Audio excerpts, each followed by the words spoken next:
I am so thrilled to have Maribeth Decker on the Power Transformation podcast today. I have been looking forward to this interview. I met Maribeth through a mutual contact, mutual friend both of us have, Eileen.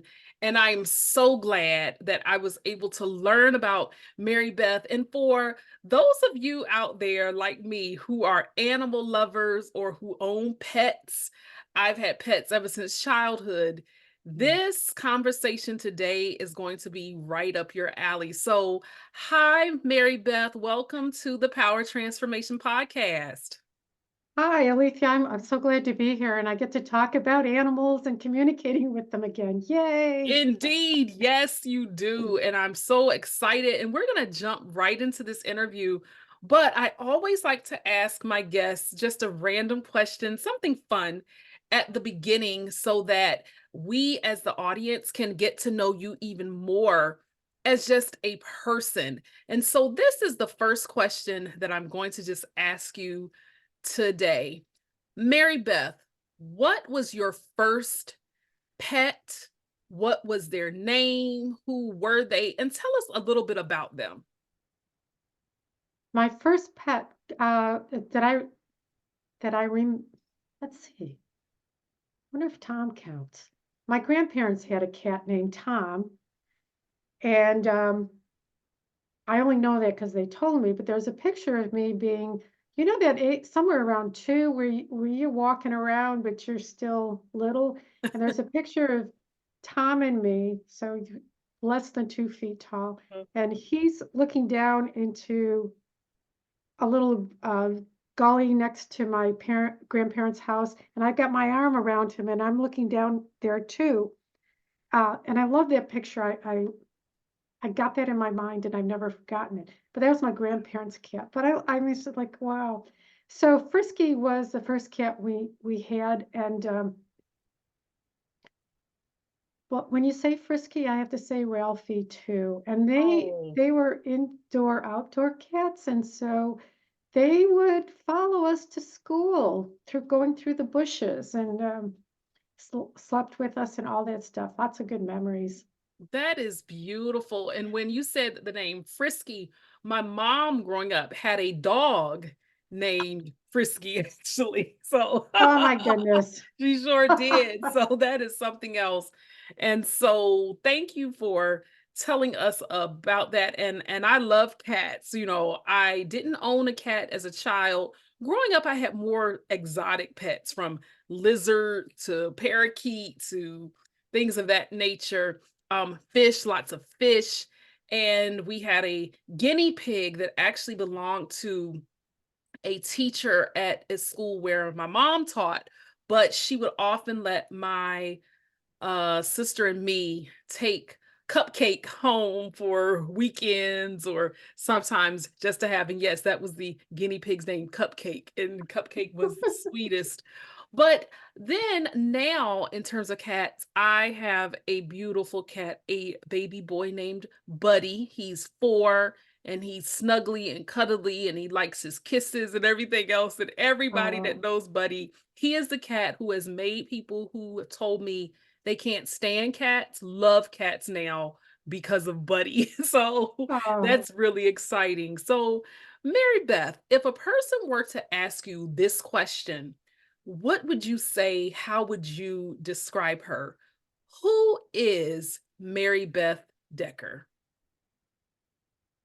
I knew you were going to ask that question. I was still like, ah. All right. So It can go any way that you want it go to anywhere. go. I'm somebody who's surprised at who she is. Wow. I'm glad you just. I'm just surprised at who she is. I'm somebody who I am. I think I'm a bit of an adventurer for being a scaredy cat. Uh, Hmm. I never got to say it that way, but I, in spite of my fear, I made some decisions that were very cool. I after college, I was being prodded by a boyfriend to join the Navy. Wow. And I have to laugh here because he got rid of, I've got it in finger quotes here, his last girlfriend by sending her into the Navy, and that was bad too. So yeah, I joined the Navy as an officer, and that led me in a whole different direction. And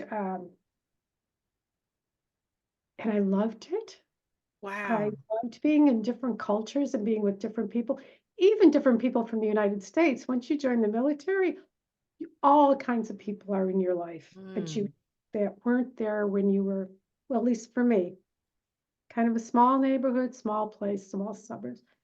So I'm a bit of an adventurer, and I like coziness, and I'm a person who likes to try s- new spiritual stuff. Mm. It's always, I'm inquisitive, and I like to learn. I like to hear what other people are doing and how.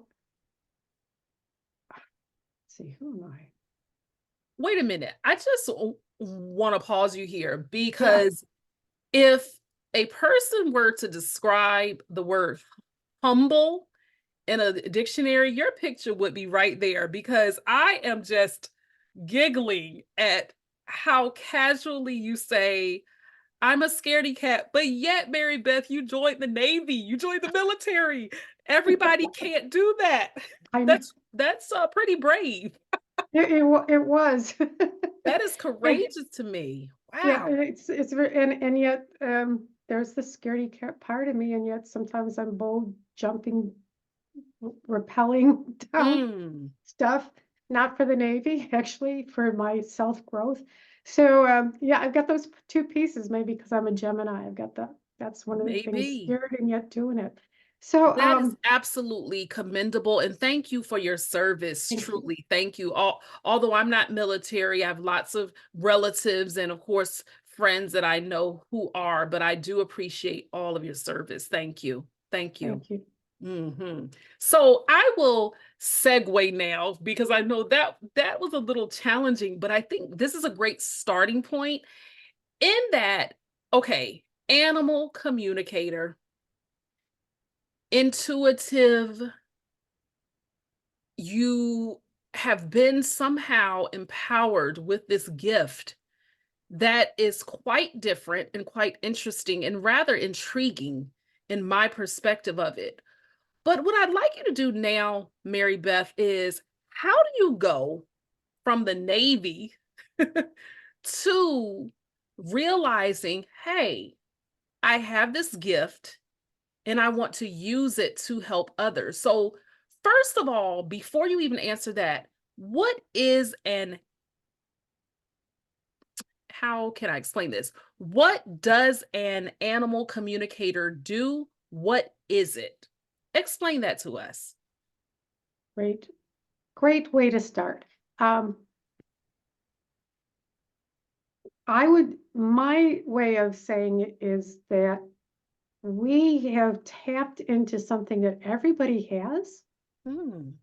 and have now been able to connect with animals from an intuitive sense, from an energetic sense, um, and been able to communicate in that way rather than using, I mean, we all who have animals or hang around, then we can see the visuals of what they're communicating from what they're doing, and what comes out of their mouths or whatever. But this is going into mind to mind communication. Hmm. And for most of us, uh, that doesn't mean just words. When you think of mind, you think of thoughts, but Mhm. the brain, I'm keeping this simple for myself. So the brain is not just something that creates words, it creates visuals, it creates smells. So it creates even emotions that comes through into the body. So we can pick up all sorts of things from communicating and connecting. with animals Mhm. and share it with the human who's near us and see if we can get some things, some information that's important to the, I Mhm. like to think of it to the relationship to help the relationship go along better and work better. But how did you know you had this gift? Was it that one day you were just walking about or feeding your pets? How did you know this is something that I'm really, really good at and I can do this? Give us an example of that. Okay. Um, I haven't been doing it all my life. So there was a point when I started, as usual, I'm Miss Curiosity, try something different. Mhm. Uh, Reiki called me, and I Mm. started doing energy healing, became a Reiki master. And at that point, my dogs started communicating with me. Mm. The first two were the ones who passed. So um, Timmy, my beautiful street dog from Hawaii, Mhm. he had passed, and he showed up as a full body apparition, like he was sitting there in the dining Mm. room looking at me while I was cooking dinner, and it was a complete shock.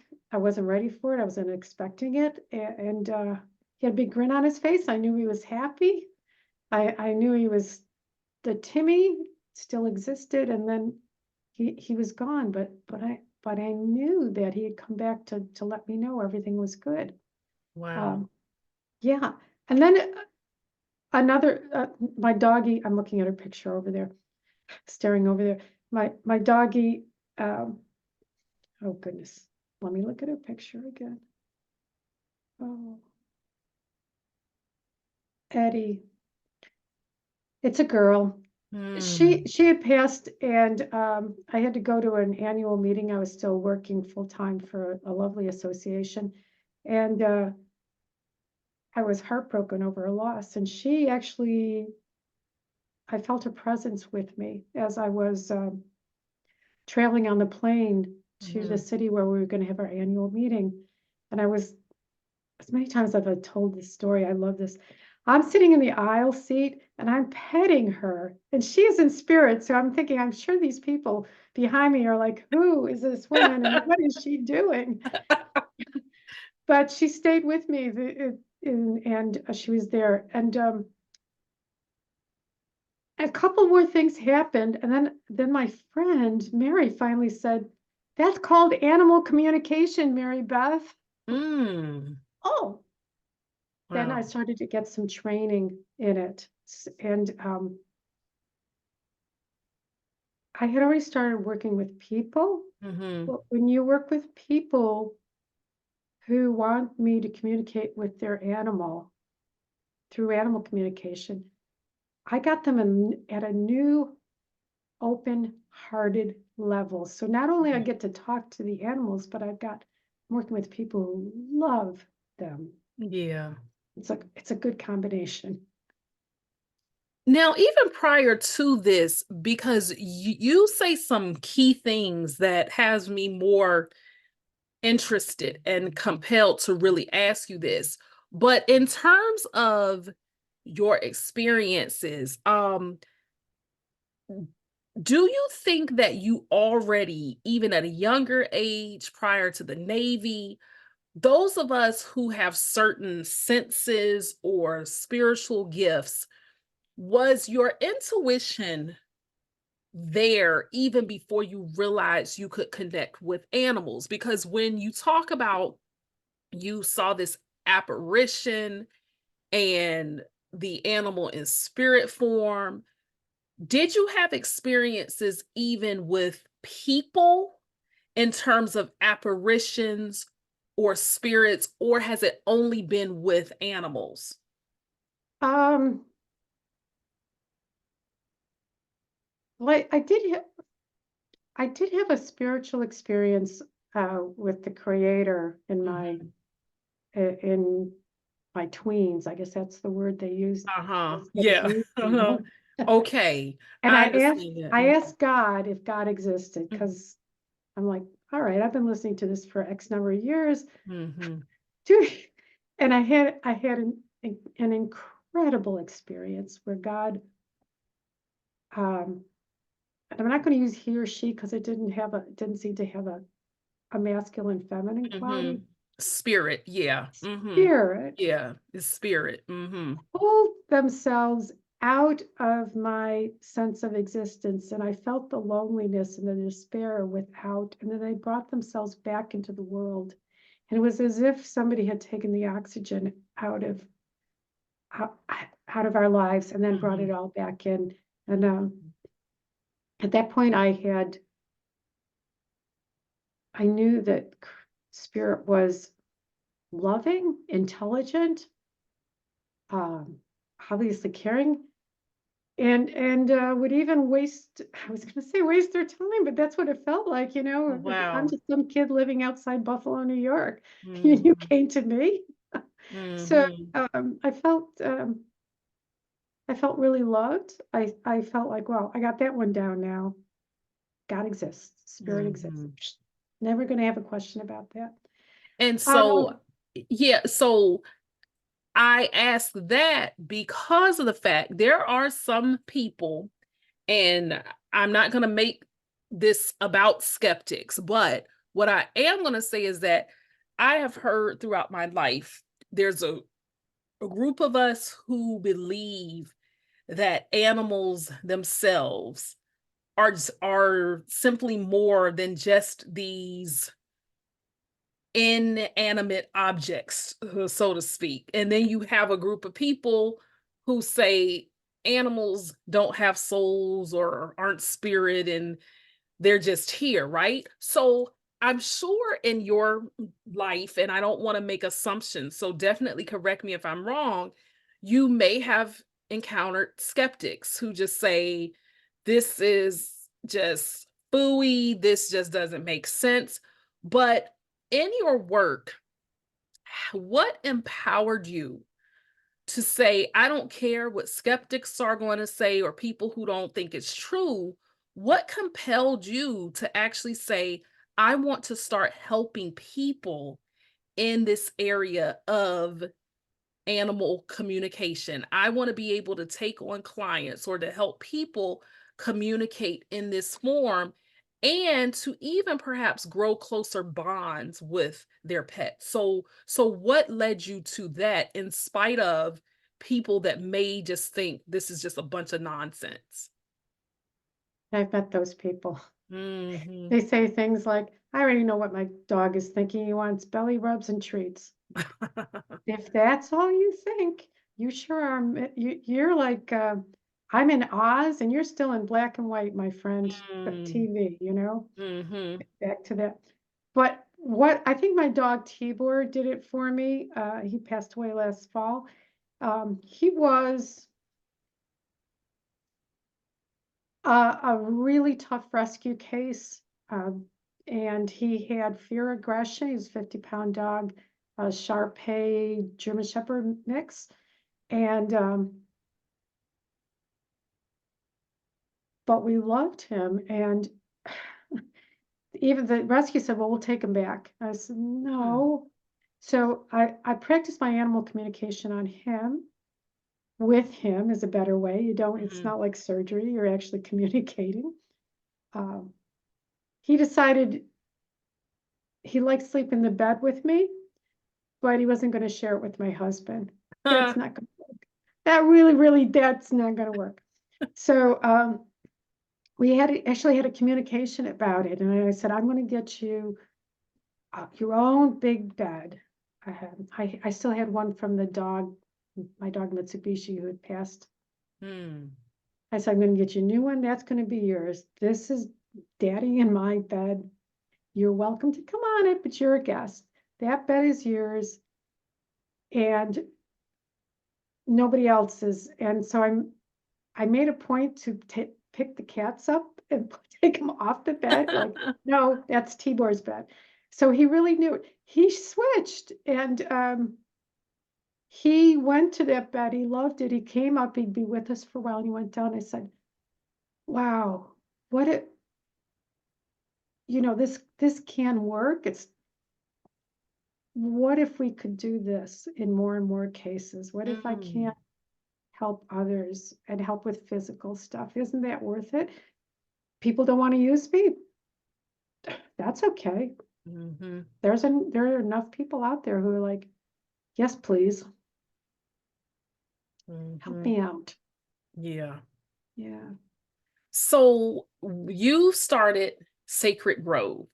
yeah. Tell us about that. Well, Sacred Grove, I for a long time I didn't know why I named it Sacred Grove. I'll tell truthfully, it's like why. Mhm. And then I thought that spiritual experience I told you about, I had it in the woods. And I thought, huh, Hmm. I always like I'm a nature person. I look at clouds and tell them how they're beautiful they are. And I look around and thank the trees that are in my neighborhood. So I thought this should be this feels like the kind of place I would be if I was that woman in the woods. I'd be this would be the atmosphere of how I would like to communicate and how I would like animals to feel like when we're doing this. Like it's lovely. It's safe. Mm. And what types of work do you do out of there? So, say, for example, if I said, Mary Beth, I'd love to have a session with you, specifically with Buddy. Take us through what you would do ideally with a client and what kind of services you provide. So I I am at my best when you've got an issue. Like Mm, I'm somebody who wants to focus on helping something get better. So you would provide me with a little bit of information about what's going on, and right there it could be a physical issue because I do medical intuition and healing, hmm. and I have been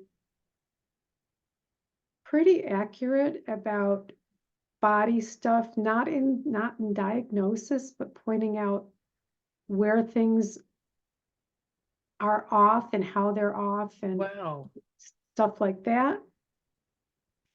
And also what I call are emotional issues, aggressiveness, fear, um, or behaviors that just show up out of nowhere and you can't figure out what it is. Mhm.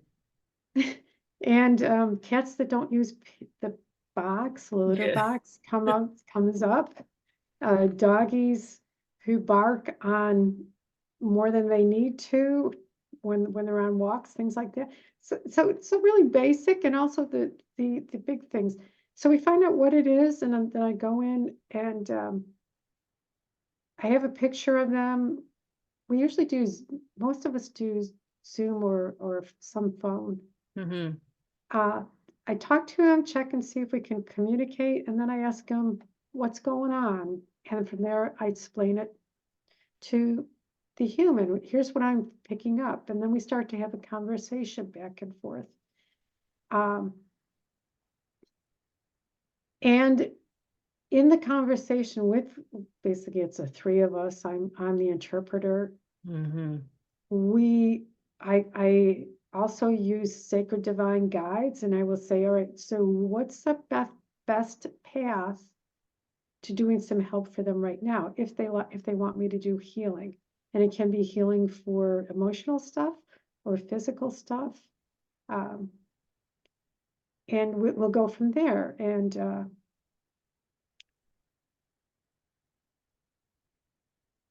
there's all sorts of things. There's clearing energies. There's going back to an incident that causes certain behaviors right now. We can do that. Mhm. And so that we do, and it's kind of tailor made for each animal and their specific issue. We'll, we'll pick out the right way to go forward. Hmm. And I did notice that you said, for example, when you were on the airplane and how you were petting your dog and how people probably said, "What in the world is she doing?" And I do know just from us speaking offline, you also help clients if their animals have I transitioned. do. Mary Beth, tell us, what is the need or the desire people have to communicate with their pet who has passed on? Shouldn't they just move on with their life, or shouldn't they just get over it, as some people would say? I What are you know. finding is important for them to come to you with a serious concern in connecting with their animal? Okay.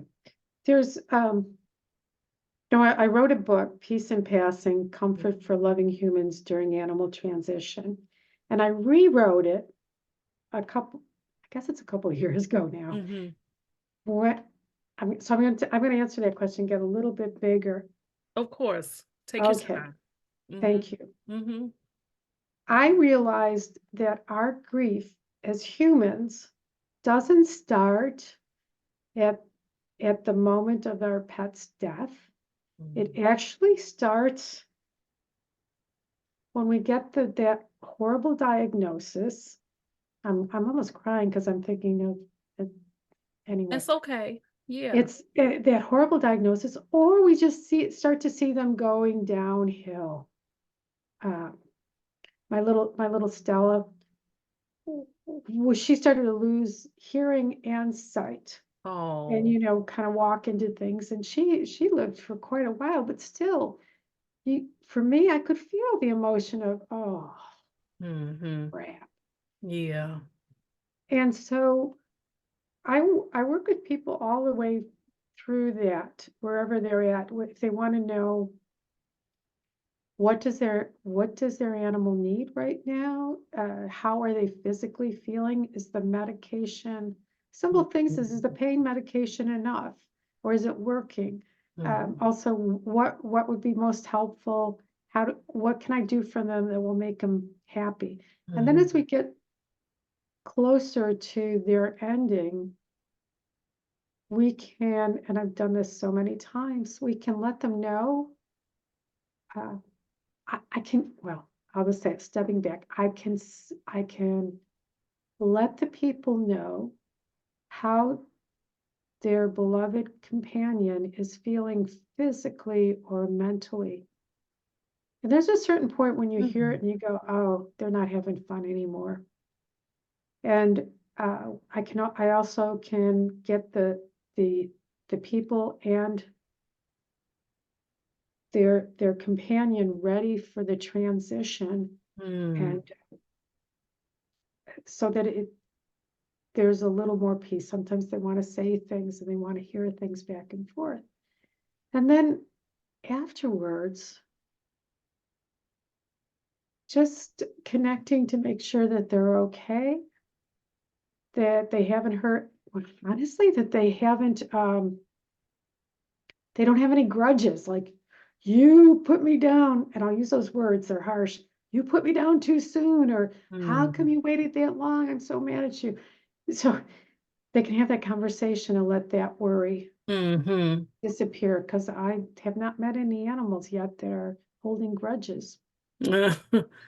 Yeah. Uh, so we do kind of that, and there's a release for the reconnecting. It's really cathartic. It's helpful. Mhm. How have you seen your clients' lives transformed through this work? Meaning that they come to you one way, and then once they have that session with you, and I'm talking about even if their pet is still alive and they're just coming with an actual issue, and those clients whose pet has passed on and transitioned, what type of transformation do you see in your clients post these sessions? I I see.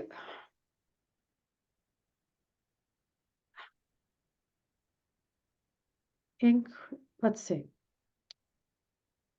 Oh, that's a really good question.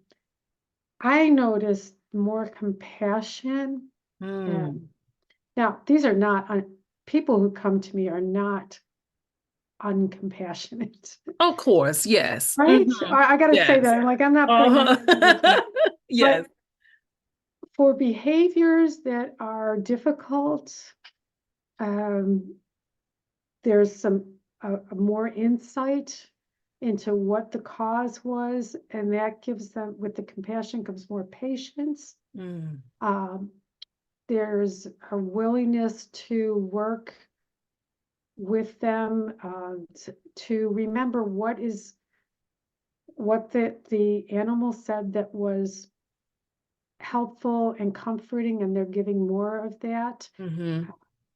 There's also more, I believe, more trust in themselves that they are doing a good job with their animal and their companion animal, and that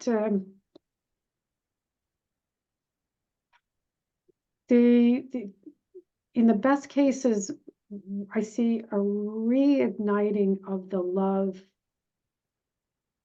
that spurred them to get together in the first place. And I was talking about Oh. marriage, but it's you Yeah. know that I'm not in all but but there was that little, I fell in love with this one, and then Mhm. seeing the good things that they love about them, and reconnecting, or deepening the connection, maybe is even more appropriate way to say that. Mhm.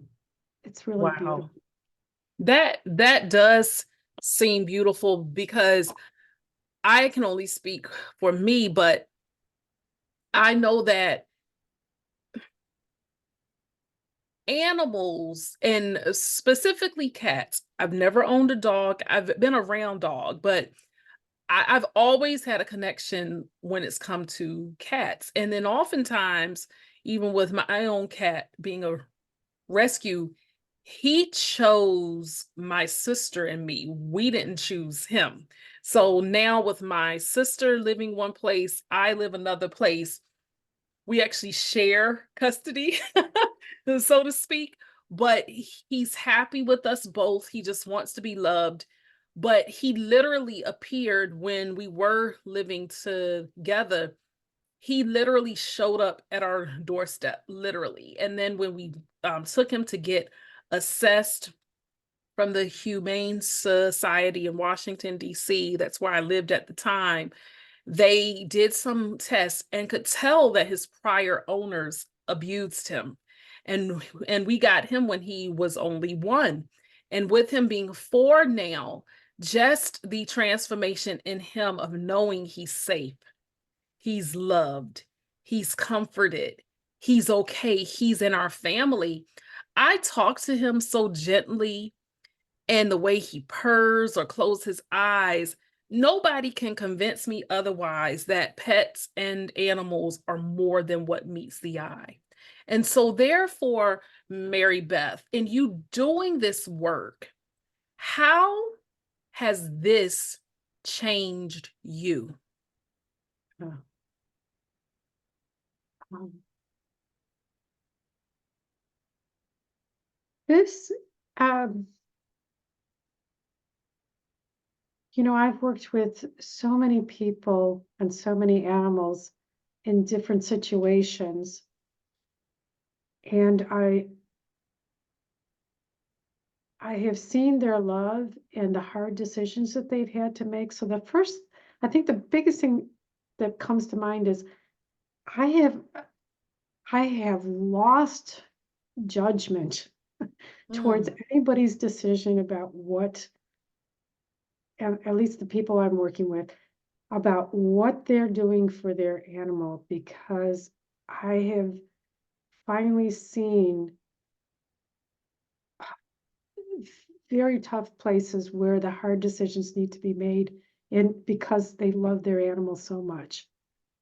Um, and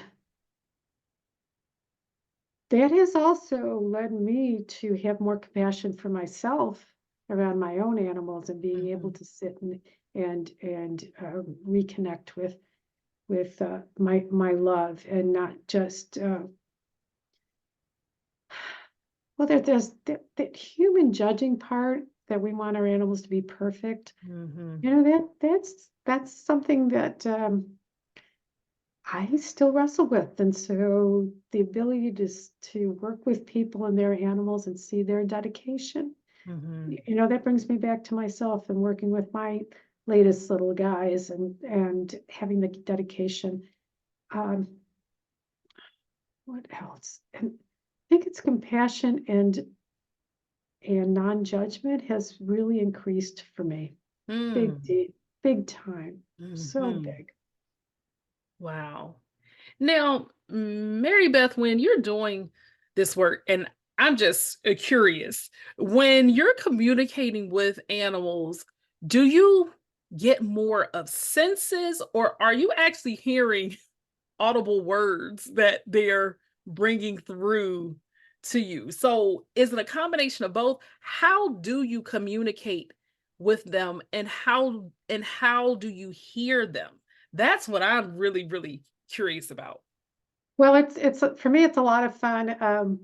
I I started off with, they talk about different ways of receiving intuitive information. Mhm. My big one was starting with just feeling or the knowing, and then feeling it in the physical body. Emotions can, when you feel scared, you can feel someplace in your body. That's But right. then I start seeing things and hearing words. Um, Sorry, I got a pictures of all the dogs and cats who passed Mhm. over here. My dog Mitsubishi uh, swore at me one time. I heard him, don't try. I was doing some energy healing on him because his back end was getting bad, and he looked at me and he said, "Don't try that shit on me." And he jumped off the couch, and I Oh said, my "What did goodness. I just hear?" I said, Wow. "Oh, that must be because I was in the Navy." You know. He knows all those words. Uh-huh. So um, I will hear smart aleck comments. I will see. I will also. I think also what is I've been trained in doing dream interpretation, so a lot of Mm. symbology will come through to me. And like I was working with an animal, a cat, at the end of their life, and they were like what came through is an analogy, like they were in their body was like a car, and they would try to turn the steering wheel and the Mhm. car would go in a different direction. They tried to Mm. open the door and the door wouldn't open, and they just felt caught and stuck inside their Mhm. body. But it came through that way as an analogy, as a symbol, and Mhm. that was reaffirmed by what the people told me about the Wow. neurological issues and things like that. So it's really interesting. I worked with a DJ who's left the DC area now, but his cat came through with a song from Green Day. And Interesting. yeah, and so of course, the DJ would know these words, alternative Mhm. rock. Um, and I described it, and he says, "Yeah, that's my cat. That's it. That's Oh so cool." my. Yeah, so you never know. I just never Yeah. know. And Memories, real mhm, memories will come through as well. So me past stuff. memories will? Yeah, so a lot of people want to know what happened to their animal before they got them. Mhm. What were they putting up with, or what was going on? So Wow. yeah. Wow. And audience, I just want you to know also is that Mary Beth also has client testimonials, people who have gone to her and know that the work she's doing is quite real. And I think that sometimes, especially if people haven't been exposed to this, is that it can be far-fetched and hard to make sense of, but you said something that was so profound early on, and I want to kind of start closing out with this question. You said that everybody has the ability to communicate with their animals in terms of understanding them better, things of that nature. So could you give us just a few tips, not all of your trade, secrets and training, of course, but just a few tips for those of us who are pet owners or work closely with animals in some form. How can we be more in tune with our pets? What can we do to try to understand them more, to develop even closer bonds with them? What kinds of things would you say we do? Maybe anywhere from maybe 3 to 4 tips. Okay. I'm going to do two pieces to increase the bond. Mhm. Um, my first suggestion is to, well, I'm going to say it right out. Don't treat them like furniture. Mm. We get to the point where humans, we have this, we got to get this done, and then we got this, and we walk by them and we walk by them. Take the time as often as you can to stop and acknowledge their presence. Mm. I'm saying this because I noticed that in myself, and now I work really hard to take it and talk to my dogs and cats, and that's really useful. Mm. And that reassures them and opens them up to hearing and also sharing with you. And along that line, if they ask for some kind of connection, give it to them, Mm. or tell them, I'll get with you as soon as I can. My cat Mac used to come up here and drop his ball right Oh, down there and say, "Let's oh. play, Mom." And sometimes I say, "Okay, let's do this," or I'd say, hold on a second. I will do it in about 10 minutes." And then we go and I'd throw the ball for the cat. Mhm. Um, so just to remind them how important they are. Uh, if they're like being looked in the eye, look them in the eye and Mhm. just fill them up with love. Do it on purpose, I'm saying, is just, and you can even do, I call it a love fest. Spend a Mm. little time telling them everything you have fallen in love with them about, all the things they do, Oh. don't do, how soft their fur is if they've got fur, or how they make you smile, what they bring into your life. Uh, and then if you hear something and it feels like, I was like shocked, like, Mitsubishi, did I just hear that? Just Mm. assume it's a yes, because a lot of us have heard it. We'll have such a knowing that we'll have a knowing about them. Mhm. Just know that you're picking something up from them. Wow. Okay. Mhm. Okay. It's going to come in fast, and it's not going to be logical, and you just accept it. And the more you accept it, I believe the more that you may start to pick up. Wow. That is quite profound. And animals can make meaning and a lot of that things. It's so interesting. And I have it on video. There are times when I've called Buddy over and he'll come and he'll literally stand in front of me, no kidding, and he'll say, "Huh?" He actually makes that noise, "Huh?" He really does that, and when people have heard it, they've frozen and said, "Did he say 'huh'?" And I said, "Yes." He said, "Huh," and I have it on tape and well, video, tape back in the Yes, I day, but know. yeah, tape, video. I translated immediately. Yes. Yes, so I have him on video, literally, "Huh?" And it is the cutest thing, and so when I pick him up and I talk to him.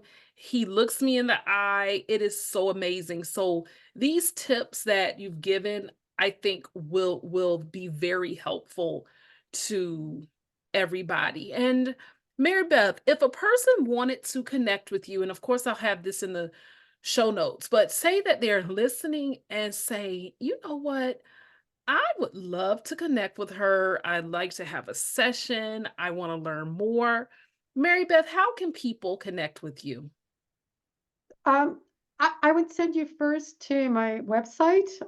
There's all tons of information about what I do. There's blogs, um, and more, just lots of good stuff. Hmm. It's yousacredgrove.com. Just to laugh, it's not Scary Grove. I heard that one, and it's not Sacred Groove, although that sounds like fun too. But it's sacredgrove.com. Wonderful. The closing question I have for you is this. Mary Beth, what inspires you to keep going and moving forward with this work? Um, when I hear back about changes in behaviors, or um, that there's just a lot more joy in the family, Mm, that people have heard from their pet in the afterlife the way that I said that they probably would. Those things keep me going. I think I am never interested in being a fraud. So mm, it's useful to hear that that what I do is many times effective. Let's put it that way. mhm. That is that we're doing something good for people and their pets. And I love that. I really love that. It's what keeps it going. Well, I am so grateful for you. I'm so glad that our paths cross and just thank you for sharing this information and giving people a greater awareness, even me, giving me greater awareness as to this. And we on this planet need to really come together collectively in so many ways. And that also includes with our animals. You know, they are living beings as well, and we need to treat them with respect and with dignity. You know, people might think, well, I'm a human, they're not, but at the end of the day, I do think that, you know, we have a special connection when it comes to animals, when it comes to pets.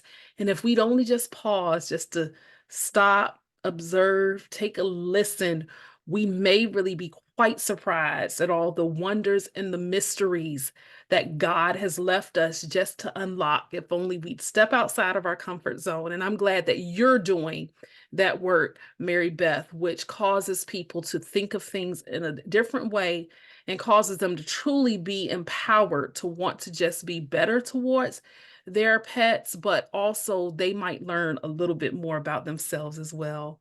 Thank you so much for being on the Thank you. podcast today. It has been quite a joy. This has been so good. Thank you. Thank you. Thank you.